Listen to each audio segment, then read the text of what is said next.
Welcome back, everyone, and I'm here again with Ross Benjamin, SPR contributor, and today we're going to give you a quick pitching report for a couple of games. But first off, how you doing this morning, Ross? I'm doing very well, Dex. Working hard, up late last night, but ready to go. All right, let's do this then. The first pitchers that we're going to be looking at come from the Brewers and the Cubbies. Now, the Brew Crew, they're going to be calling up on veteran right-hander Giovanni Gallardo, who's been pretty good as of late, while the Cubbies will give it a shot with Jake Arrieta on the mound. And he, too, has been pretty impressive. But what else can you tell us about these guys, Ross? Well, Gallardo has been absolutely brilliant in his last 4 starts on the road, posting a microscopic 0.64 ERA, and all 4 of those games went under the total. He also allowed no earned runs in his last start at San Diego and has gone an outstanding 17-3 against the money in his career when he doesn't allow an earned run in his previous start. The Cubs will counter with Jake Arrieta, who's turned in an outstanding season for the Cubs. He's posted a sparkling 2.89 ERA in 21 outings.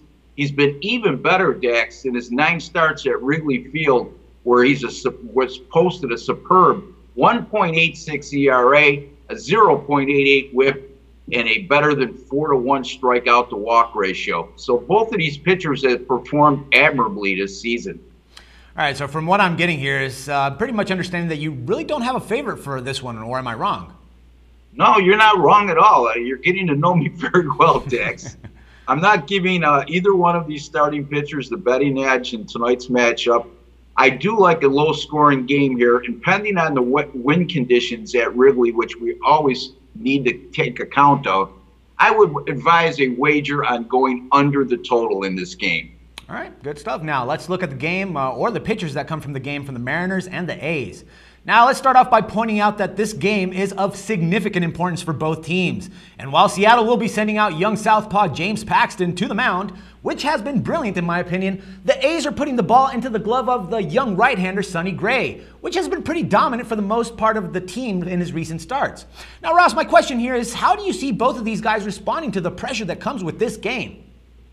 Well, you can't help but think that 2 inexperienced pitchers like this in the heat of a pennant or playoff race, somewhere along the line it has to have some type of effect on it.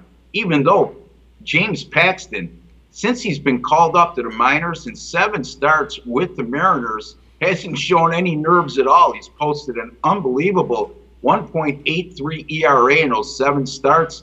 He's actually been even better over his last 4 with a paltry 1.18 ERA. Sonny Gray has had a terrific year, as you alluded to, Dax, but he's been shaky of late. He's gone just 1-4 against the money in his last 5 with a lofty 5.06 ERA. And as I mentioned to you before in a prior interview, I'm starting to get a little concerned that this young pitcher has hit that proverbial wall that a lot of young pitchers do around this time of year. Now, in this case, do you actually see an edge for either of these pitchers, or are we going to be looking at another direction? No, I'm going to give an edge here. There's no denying, like I just alluded to, that Sonny Gray has had a solid year for the A's. The telling factor for me in this pitching matchup is these hurlers' recent form. And as I mentioned, James Paxton, not only has he been good in the last 4, he's been good at all 7 starts since being called up from the minors. And Sonny Gray has been quite the polar opposite. In his last 5, he's really struggled. And again, my concern with Sonny Gray is he's reached that point of the season in early September where he starts to wear down a little. I'm going to give the edge here to James Paxton of the Mariners over Sonny Gray of the Oakland A's. All right, good stuff, Ross. Thank you once again for your valuable insights, and can't wait to talk to you again tomorrow. It's always a pleasure, Dax. Take care. Likewise. And for SportsbookReview.com, this is Dax Floyd.